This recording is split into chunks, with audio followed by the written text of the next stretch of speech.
everybody. Happy to be here. My name is Chris Brittenburg. My wife and I own and operate Who Cooks For You Farm. We farm about 25 acres of vegetables. We do everything organically. We do about 50 different varieties, just about everything that we can sell. And we primarily go into Pittsburgh and sell our vegetables. We're about 60 miles north. So I'm just going to get right to it. There's not a lot of time, and this is always a pretty exciting topic. So why hoop house tomatoes? You know, the first tomatoes of the season are always greatly anticipated. If you're the first one at market with tomatoes, you're always pretty popular, and that always enables you to sell a lot of your other stuff. So we push pretty hard to have tomatoes early. Your tomatoes that are undercover, that are protected, are always beautiful. It's your perfect tomato. You don't have any of the weather on it. They're generally not cracked. They're nice and smooth, and are just night and day compared to the stuff that you pull out of the field. So you have a controlled environment in your tunnel, and you could do a lot of different things. You know, you're controlling the fertility, you're controlling the water, keeping all the bad stuff off the leaves. And you can produce a lot of food in a very small amount of space if you're fertilizing things appropriately. So this is just a general view of what we do. This is just how we do it on the farm. And it's just, a lot of what we do is guided by economics. We try to be as practical as possible. We try to do everything as fast as possible. So we side graft our tomatoes. That is, it seems to us, it's a much easier way than, it's a safer way to graft tomatoes than doing the top down. We haven't had a lot of success doing the top down grafting where you're severing plants and then sticking them together in a sleeve. These are side grafted. Johnny Selected Seeds has a really good video on there to show you exactly how to do it. Some guy from Athens Farm, I think it is. Really detailed, really easy. And I can have any of my crew and we can all be standing together and we could be doing this. And we generally have about 95% success, from the first time that we've ever done it. So we seed our rootstocks the 1st of February. And then we'll seed our scions usually 5 to 7 days after that. Scion is your grafted tomato top. Okay, so you have to stagger a little bit, and the rootstocks tend to be a little slower. We pot them on to 1/28, okay, and then we'll graft those together, and then we'll put them into a 3-inch pot, and we'll grow them out like that. We'll plant our grafted tomatoes in our hoop houses around the middle of April. It depends, you try to get a 10-day feel. It can get pretty ugly in April. And so we're planting our tomatoes in unheated tunnels. They're 30 by 95 feet. We plant 5 rows of tomatoes, and we typically plant them on we give them 2 feet of spacing. We've changed that because of a couple things I'll talk about a little later. We're planting them a little closer now. We've been able to kind of eliminate some of the disease pressure that we always deal with trying to do this organically. We will plant them, we'll double row cover them. And then every single day, we will uncover those tomatoes, and every evening we will recover them. We'll do that without fail. And then, once they start to get big and kind of gnarly, you want to tie these things up and get them upright before they get too big, because they're going to start bending and get kind of awkward. And it just presents some issues when you're trying to tie them up and you're trying to train them to just cooperate. They don't necessarily want to cooperate. But you want to wait as long as you can, because you can have really cold spells all of a sudden, even in early May for us. Our frost date is June 1st, just about. So I could be on my tippy toes. It's a pretty stressful time, because once you tie them up, you think it's a done deal. And I didn't realize until after I'd had some burning and stuff like that it probably would have been a really good idea to just cut it all down and cover it and then just tie it. But I didn't do that. It's hard to go backwards when you're trying to go forward. So then, just in general, the way that we will manage the hoop houses in terms of pruning and stuff, we'll get in there every 5 to 7 days. We try to not wait any longer than 7 days because when they're really growing and it's warm out, they will grow really fast. And so we'll try to get in there every 5 to 7 days to prune. to clip, make sure everything's okay. And we'll do that up until about mid-August, I think. Pruning and stuff like that. And then, after that point, there's so much going on, it just falls on the back burner, and we still get fruit. Everything's still usually fine. We only harvest our tomatoes until about September 15th. Then we rip them out and we plant something else. And once fruit's said, okay. So,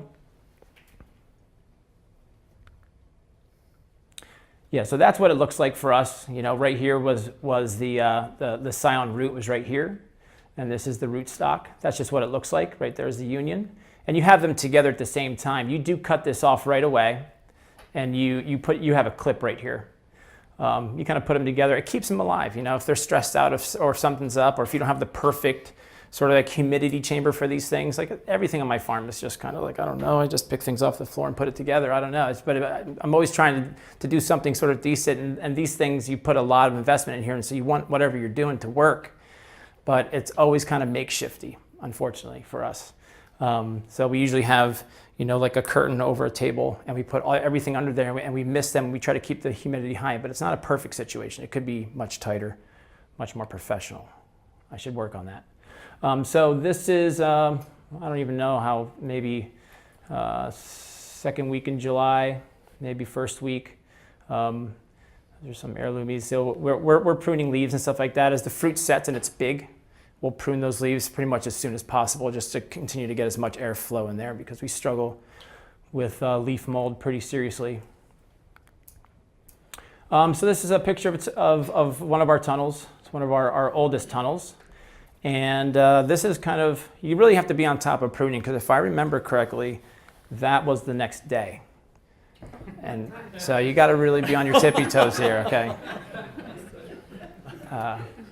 So our irrigation system is pretty simple. We're irrigating out of a pond. It's all gravity flow. We get about maybe 22 PSI. But anyway, so we run 2 lines of drip on every bed. And the emitters are at 6-inch spacing. And we water, we kind of have a system, so we try not to, I don't want to have to think about this stuff too much. So we try to set it up so it kind of just leads itself.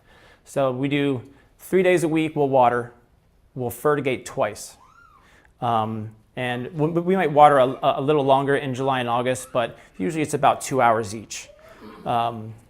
We water I would suggest always water post-harvest, just in general. Clearly, when you've ripe tomatoes, you don't want to throw a bunch of water in there because you're going to crack. But what we've realized is that we want to try to, crunch this time. We want to be really, really efficient with the time that we have. So what we're doing is when we go into harvest, we turn our water on. So we're in there, we're harvesting, the irrigation is on. And so when we all carry like these little fanny packs, pretty styling, but we have couplers in there for the drip. And there's always rodent damage, always, without fail. And so we find that we're in there and we're harvesting and we're right there. We cover every square foot of those houses, and we find every single place where there is some sort of a leak or a rodent has bitten a hole in the drip, and we'll drop couplers there. And then usually before we're done, we'll go back in and repair those lines. And that's just anticipating fertigating, because there's nothing worse than fertigating, spending all the time and fertilizing your tomato crop, and it was for naught. Or you're not sure which beds got it. I always assume that none of them did if something was wrong.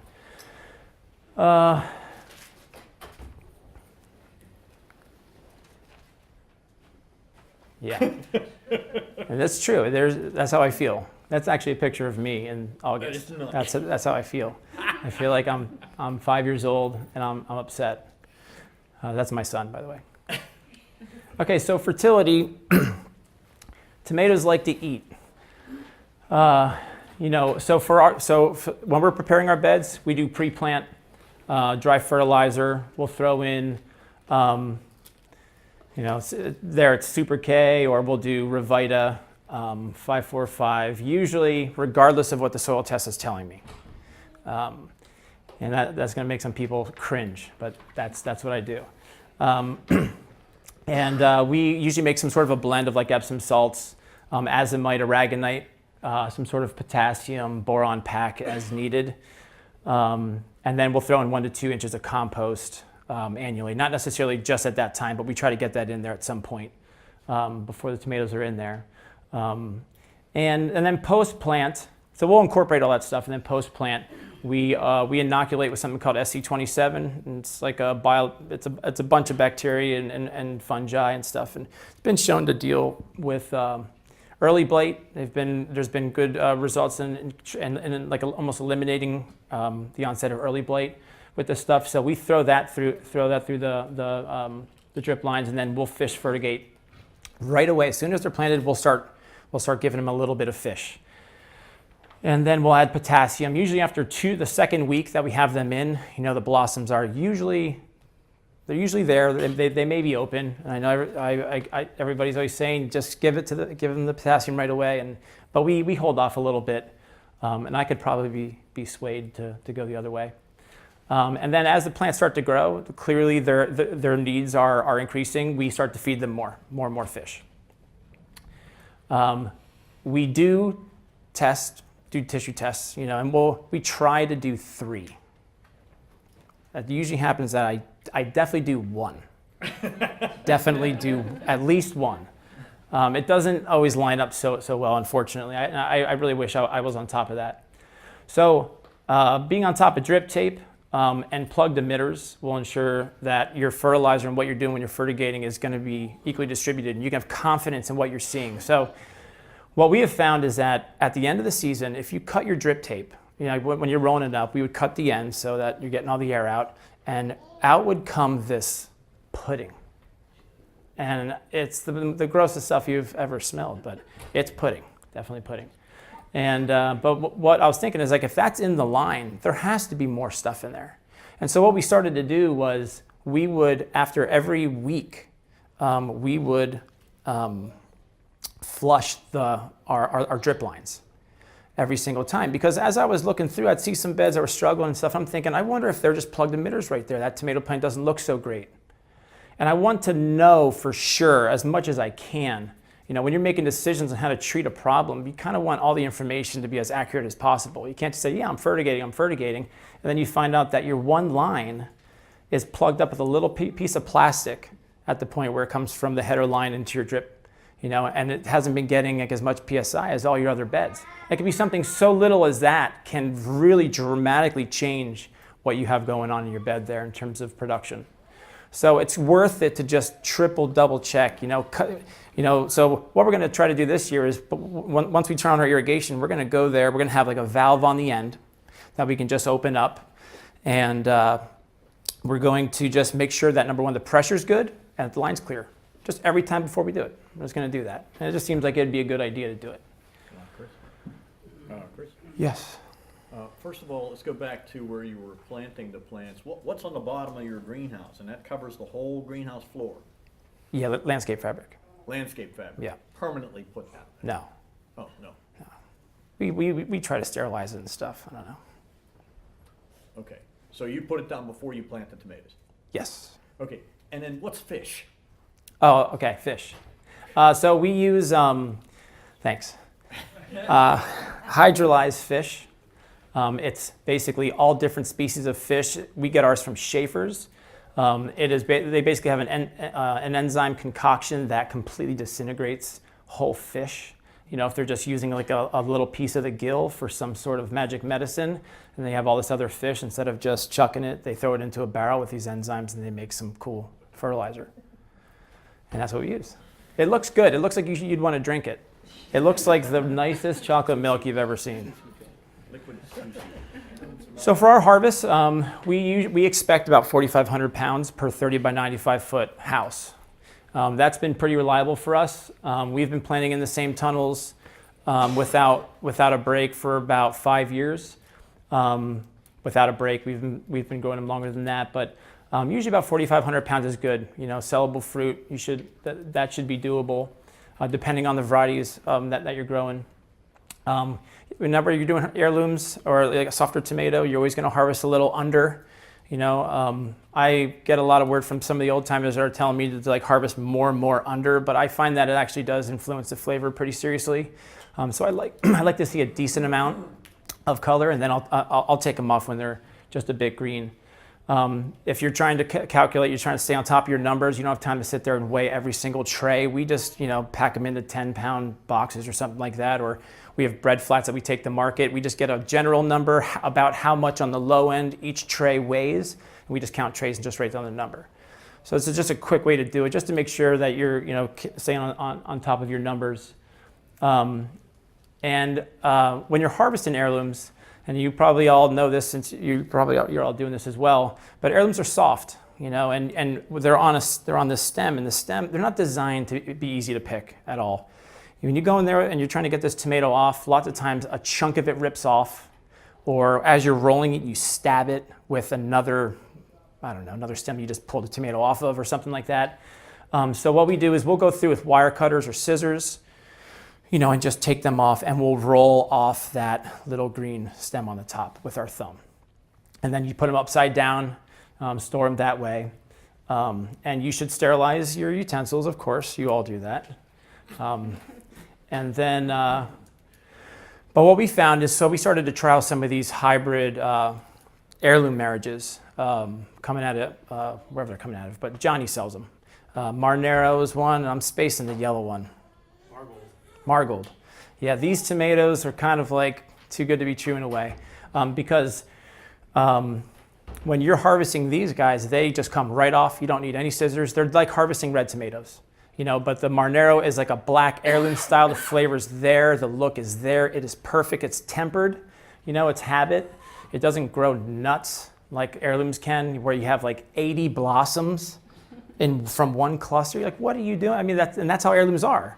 They're just crazy, but they produce really good stuff. But these varieties have been bred to have like they're tempered, and they're definitely worth looking into and trying out. People tell you that you're selling yourself short because you're not doing the heirlooms and stuff. But for me, if the flavor's there, the look is there, because it seems like a lot of people put a lot of emphasis on the way that these things look. Come on. It makes sense on a practical level for sure. And then post-harvest, we throw all of our tomatoes in some sort of a cooler. Between 50 and 60 degrees, that was a huge game changer for us. We always just had them outside. They were just in 80 degrees. They'd get soft in 2 days and almost be unmarketable. We had to sell them so fast. This adds a few days on there pretty reliably. And so for disease, for us, essentially we would always be treating for leaf mold. That was it. We never really had anything else, any other problems. Am I not facing the camera enough? You got to tell me. I think you're just looking at the back of my head. Okay. I'm sorry. So we would spray usually a concoction of these three things, but kind of get away from Serenade because it smelled so bad it bothered me. I didn't think it really made that much more of a difference, but we would spray actinovate and we'd spray oxidate. We do it twice a week, and we're going through the tunnels with a blower sprayer, so it's really pushing the leaves around when you're going through there, just to make sure you get both sides of the leaf covered. Now for heirlooms, this was critical, and we just heard a talk on grafting tomatoes, and I just didn't hear any mention of like leaf mold. There wasn't a whole lot of discussion on disease, but I remember in August going out there harvesting, and it was like raining spores. It was so bad. And we would do everything we could, honestly, to stay on top of this with ventilation and all this stuff. We've been able to upgrade. We've made a little more money so we can invest a little bit, but it's always, kind of slow. But those hybrid heirloom marriage tomatoes are leaf mold resistant. And they are perfect at the end of the year. It's so surprising. At the very end of the season when we're pulling them out, they're heavy, they're totally alive, very healthy, still fruit at the very top. It was just amazing. So we're kind of going more and more that way, yes. You still carry out with that spray schedule, even though you have the other newer tomatoes? The question was, are we still spraying with the same schedule at first?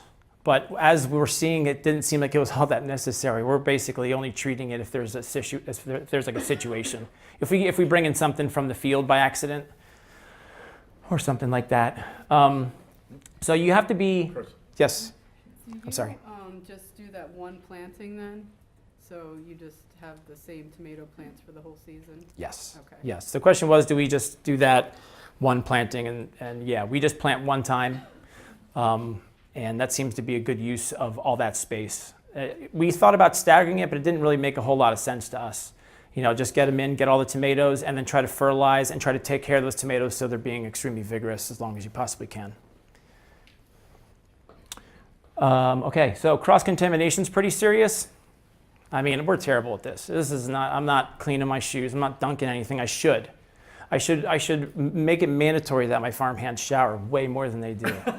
Because I'm pretty sure they're wearing the same gear the next day after they just spent the whole day in the field harvesting their tomatoes. Like, you got to change your shirt, at least. But so we're not very good at, but we're mindful of it to some extent. We do our best. We could do way better, but we haven't seen a whole lot of cross-contamination. I have seen leaf mold in the field, which I've never seen leaf mold in the field, but so I knew that we took that out there. And then ventilation. So we have these, we built these greenhouses from Byler's Greenhouse in Paradise, PA. Great greenhouses. They have these vents, these huge vents at the end on the end walls, just above the doors. So you have like maybe an 8-foot spacing for your doors. And then it's like a 3-foot by 10-foot vent that kind of comes back on a pulley. That changed the game for us big time. We've had vents, but they weren't as big on the end walls and high. And this past year, we had fruit. I mean, to the very last second. I couldn't believe it. I was tickled. Because I was always like, maybe the grafting tomato isn't so worth it, because if you're losing your late blossoms, it didn't really make a whole lot of sense. You want continuous production. And it seemed the potential was there. And I think it was just a matter of heat, honestly. It was just getting too hot in there. It was like, especially towards the middle of the tunnel, that's where the disease would start to leaf mold. That's where we would always lose our first blossoms, and we'd see them abort on the days if it was like in the 90s. We just weren't getting good, adequate ventilation. Yeah. So there you go. I mean, getting whooped pretty much right there. Doesn't feel too good going in there. But then it's like that too. So these are the hybrids. The hybrid heirloom marriages. This is pretty late. I mean, I think we just started to harvest in these tunnels, and they're just still perfect. And I just has never been the case. We'd usually start to see pressure at the places that don't get a whole lot of airflow, right around the middle of the tunnel. So labor is huge, right? So whenever you're thinking about starting a situation like this, you got to be you have to assume that there is going to be a lot of time investment into a situation like this, the way that we do it. So you're intensely managing this space, so you're going to put a lot of time into it. But if you neglect your responsibilities, your chores, whatever it is, it really snowballs badly. Something that should have just taken you maybe half an hour to just go through quickly and prune some small things when the plants are kind of small. If you let them get big, now you have to cut them with scissors. And it's shaky. It's a little nerve-wracking, and you lost all of that energy and that growth that should have been into what you actually want. And this way, you just invested into something that you're just going to cut off and just compost. So, yeah, being on top of pruning and all that stuff, it all makes a lot of sense. Getting as much airflow in there, keeping all the energy that you're investing in fertilizer and stuff in these plants, making sure that it's going to where it is affecting your pocket. You want it all to go into your pocket. Yeah, and that's right here is that vent that I was describing there on the pulley. Really, really nice. So what we do is we'll select 2 to 3 farmhands to basically do the hoop houses, because we'll train them really good. And sometimes we need some more people in there, but for the most part, there's 2 to 3 people that get in there and just make it happen. And they'll be very, very good at it. We'll be on the same page, clearly communicated as to what's good and what's not good, because you can really screw things up so easily. And you just hear it. If you're all in there and you're all pruning, somebody just goes, oops. And you're like, did that just cost me $30? I'm pretty sure it just cost me $30. So much. Yeah, but the people that are going to be in there, they need to be able to work fast. They need to be able to be very, very present because you're being, the work is redundant. You're doing the same thing over and over again, and you want to do it quick, and it's very easy to just kind of space off, or if you're in the middle of telling a really good joke, and you're like, why did I just do that? I can't believe that. So a 30 by 95 foot house, when you're pruning it and you're clipping it, can easily take 2 to 3 hours to prune and clip.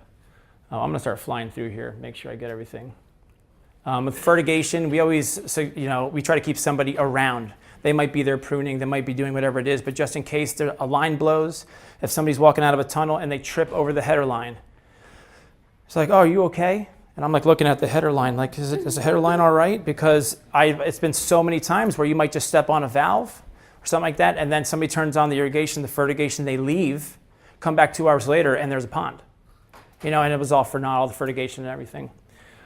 So having somebody be around can prevent you from kind of tripping. So that's kind of how we're doing it. We do it in 3-inch pots, all individual. So when we're laying them out, we just lay out the whole pot in the plant. That way you can pull them out as you're down there planting, and you're not trying to pull out. Like there are trays that have like 15 count. I don't like those. Don't do those. I wouldn't do it. It's a lot easier to do it this way. Here it's 18 inches. And that's plastics all laid by hand? Plastic's all laid by hand. That's not biodegradable plastic or anything? No, it's not biodegradable. It's regular. Yeah. That's cedar and that's cyan. And that's really the kind of face that I make when I'm really upset about something that I did. That's how I feel later when I'm like going to bed. I just don't want to talk. So cover your base, the special considerations, really big deal. If you can get some sort of heat in your tunnel, I'll try to do this really quick. You don't have to worry about those moments. Like if you're tying up and the weather seems good and then the weatherman was wrong strangely. And it's going to get really cold all of a sudden. And you're thinking, oh my God, I just invested all this time in tying up these tomatoes and doing all this other stuff.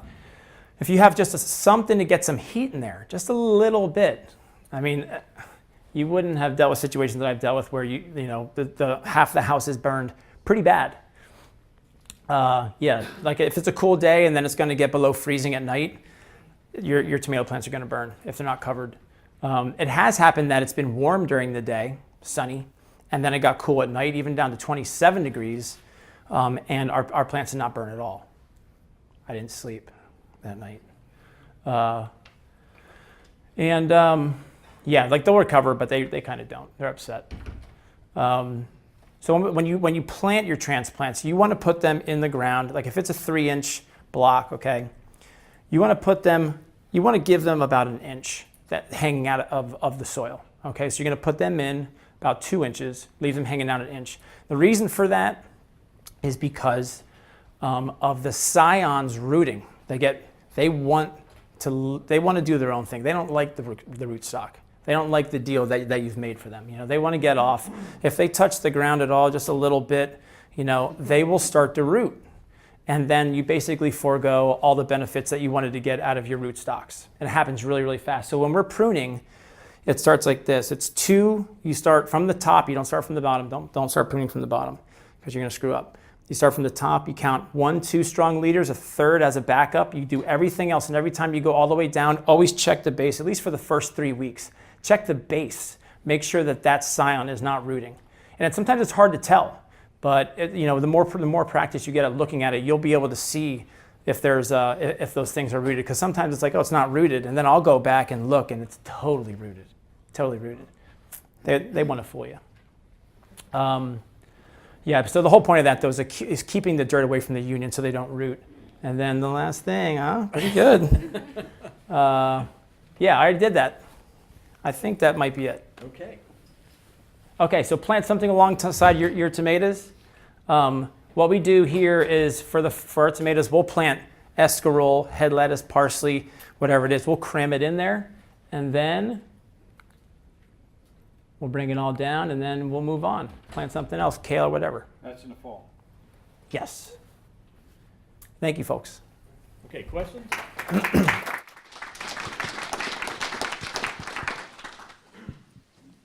I think there's a question. Peter, hey, on a pond, do you ever test that water? Yes. Do you do each Yes. Okay. Yeah, we do.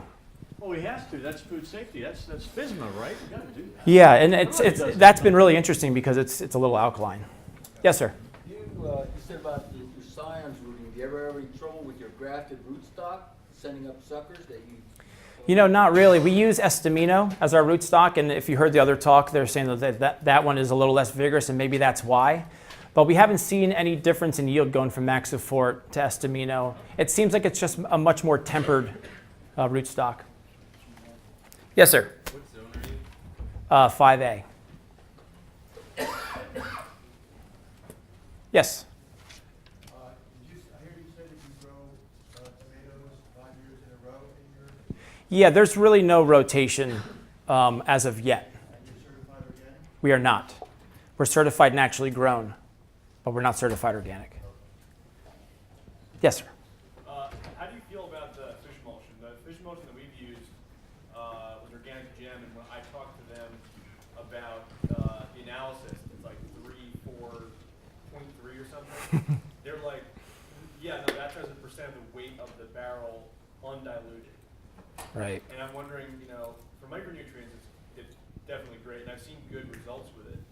But if that's actually the analysis, then I mean, you're hardly putting anything out. Yeah, it's weak.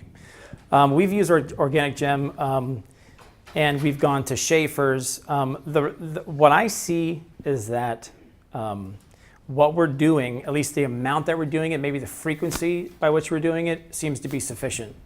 I'm not unhappy with our yield, so I don't know the numbers. I wish I did. But that's why I titled it that it's like a street fighter's approach to doing this, because we're kind of we're dragging our knuckles here. We could be much more. Feel like I'm doing something? Yeah, yeah. I hear you there. Okay, thank you very much, Chris.